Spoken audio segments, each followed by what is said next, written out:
हाय बच्चों, कैसे हैं आप सभी। आज हम बात करेंगे 10th क्लास के 12 और 13 चैप्टर में से कुछ खास क्वेश्चनों के बारे में। ठीक है बेटा, तो ध्यान से वीडियो को देखें। मैं आपके लिए लगभग 4-5 क्वेश्चन लेकर आ रहा हूँ। मोस्ट इंपॉर्टेंट क्वेश्चन है जो बार बार एग्जाम में लगते हैं, तो 100% आपके क्लियर हो जाएंगे। क्वेश्चनों को ध्यान से देखें। इसमें कहा गया है कि छायांकित भाग का क्षेत्रफल ज्ञात करो जहाँ ABCD 14 सेंटीमीटर भुजा वाला एक वर्ग है। ठीक है, पहले आप डायग्राम में समझिए क्या कह रहा है।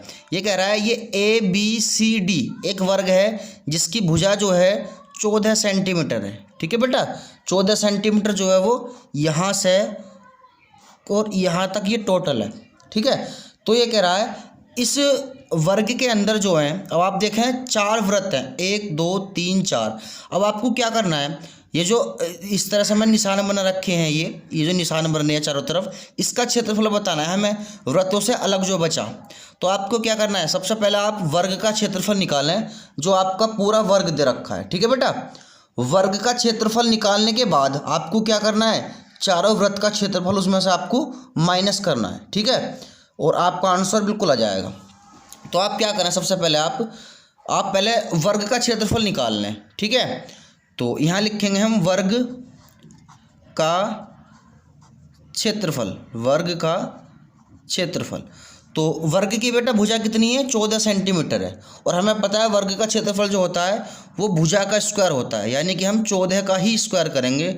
तो 14 का जो स्क्वायर होगा वो आएगा 196 सेंटीमीटर स्क्वायर, यानी कि ABCD पूरी आकृति का आया अभी आपके पास ये।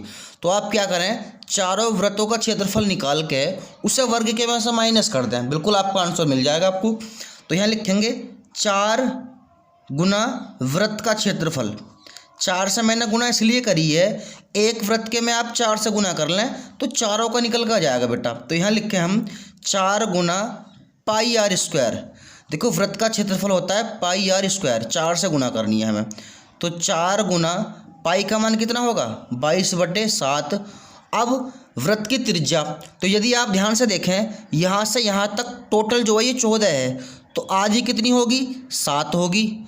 तो और ये 7 जो होगी ये वृत्त का व्यास होगा यहाँ से यहाँ तक, और व्यास का आधा करेंगे हम यहाँ से और यहाँ तक, तो बेटा आएगा ये आपका 7/2, और ये 7/2 चारों वृत्त के लिए रहेगी। ठीक है, तो आपको क्या करना है, यहाँ पे आर के जगह 7/2 लिखना है, और AR स्क्वायर है क्योंकि, तो यहाँ 7/2 2 बार लिखा जाएगा।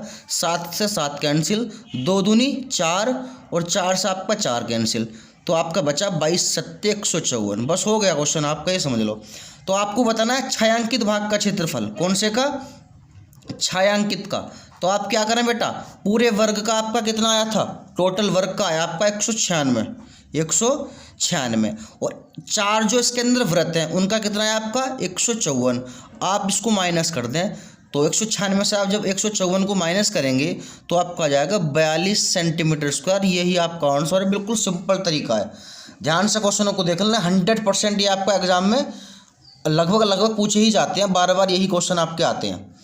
नेक्स्ट देखें आप, इसमें भी देखो यही कह रहा है, ये छायांकित भाग का क्षेत्रफल बताएं। ये जो छायांकित भाग है जो मैंने कट सा मार रखा है, इसमें भी वृत्त की जो भुजा है वो 14 सेंटीमीटर है। देखो आपके मैथ के कुछ इसमें एग्जाम्पल हैं, कुछ एक्सरसाइज के भी क्वेश्चन हैं।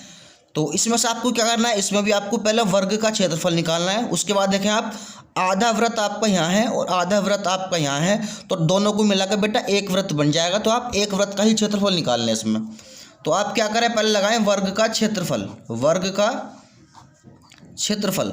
तो आपको पता है वर्ग का क्षेत्रफल क्या होता है, भुजा का स्क्वायर, और भुजा कितनी है इसमें भी इसकी 14 ही है। तो 14 का स्क्वायर कितना हो जाएगा 196। ठीक है बेटा, तो सेंटीमीटर स्क्वायर। अब वृत्त का क्षेत्रफल, आधा और आधा वृत्त मिला के कितना बनेगा, एक वृत्त।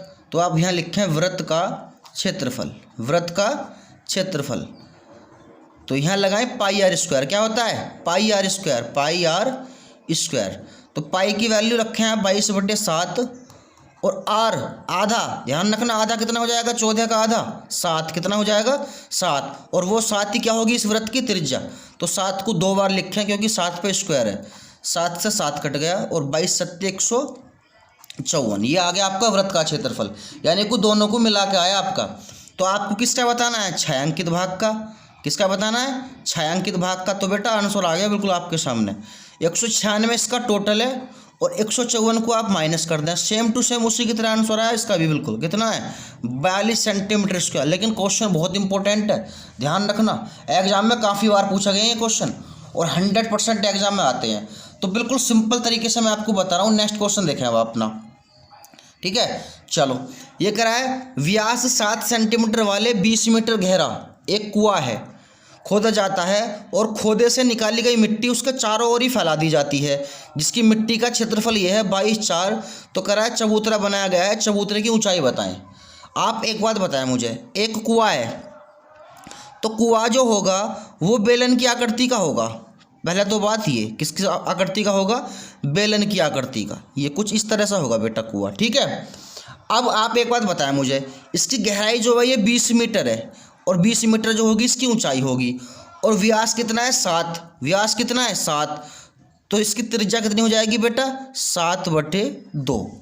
अब इसमें से जितनी मिट्टी निकाली है उसी मिट्टी का तो चबूतरा बनेगा चारों तरफ। जितनी मिट्टी इस कुएं में से खोद के बाहर निकालेंगे, सेम वही मिट्टी चारों तरफ फैला के एक चबूतरा बनाया गया है इस कुएं के चारों तरफ। तो आपको क्या करना है, जो इसमें बेलन का आयतन रहेगा, यानी कि जो कुएं का आयतन रहेगा वही चबूतरे का आयतन रहेगा, क्योंकि दोनों एक दूसरे के क्या होंगे बेटा? बराबर होंगे। तो आप लिखें, आप क्यों बराबर होंगे? क्योंकि जितनी मिट्टी कुएं से निकाली है उतनी मिट्टी तो बाहर फैलाई गई है। तो आप यहाँ पे लिखें, सिंपल सा है बिल्कुल, बेलन का आयतन यानी कि कुएं का आयतन ही, बेलन का आयतन बराबर आपका रहेगा चबूतरे का आयतन। किसका बेटा? चबूतरे का आयतन। चबूतरे का आयतन दोनों बराबर रहेंगे, क्योंकि जितनी मिट्टी कुएं से निकली है उतनी तो बाहर डाली गई है, ठीक है। तो आप यदि ध्यान से देखें, बेलन का आयतन क्या होता है आपका? πr²h, πr²h। और चबूतरे का आयतन होगा आपका लंबाई गुना चौड़ाई गुना ऊंचाई। यहाँ मैंने h मानी है, यहाँ बड़ा h मान लें आप। अब आप कुछ नहीं करना, बस वैल्यू पुट कर दें आप। पाई का मान कितना होता है?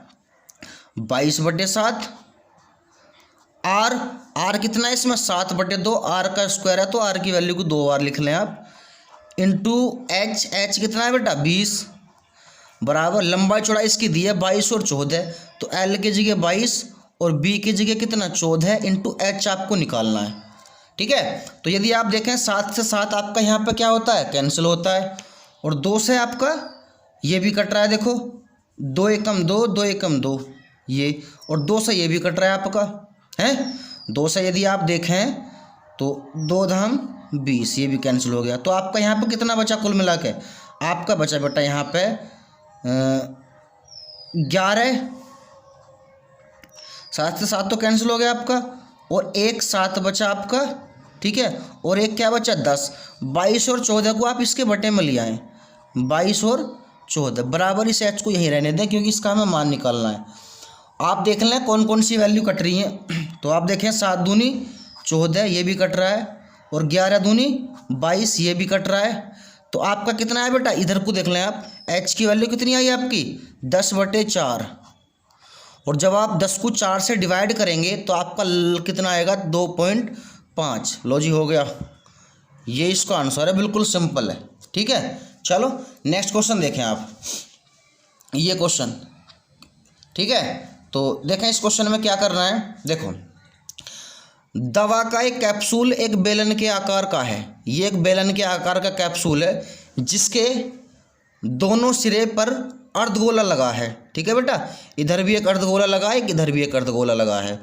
तो ये कह रहा है कैप्सूल की लंबाई जो टोटल है वो कितनी है? 14 mm, और व्यास जो है वो है 5। आप एक बात बताएं मुझे, इसका जब व्यास 5 होगा तो इसकी त्रिज्या कितनी होगी? 2.5। आधी तो होगी कुछ यहाँ से यहाँ तक, और जितनी इसकी त्रिज्या होगी उतनी किसकी होगी?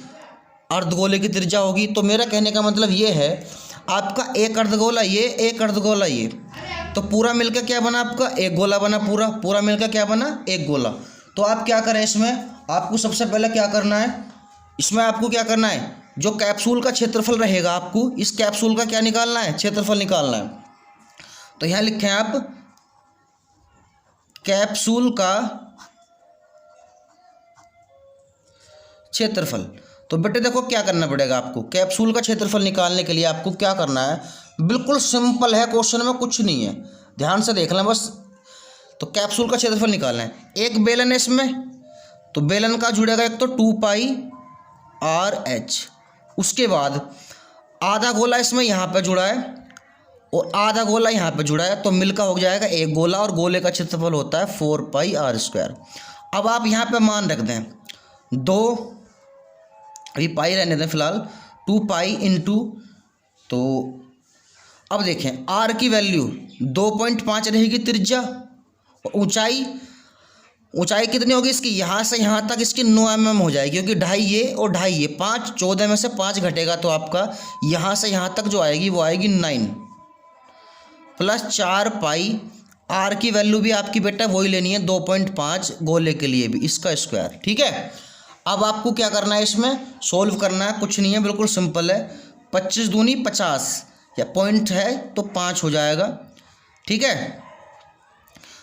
5 और 5 एक 9 भी है, 5 नीम 45। उसके बाद आप देखें 25 की 25 में करेंगे 625 चौका, ठीक है। तो 625 चौका आप निकाल लें, तो आपका लगभग ये आपका बैठेगा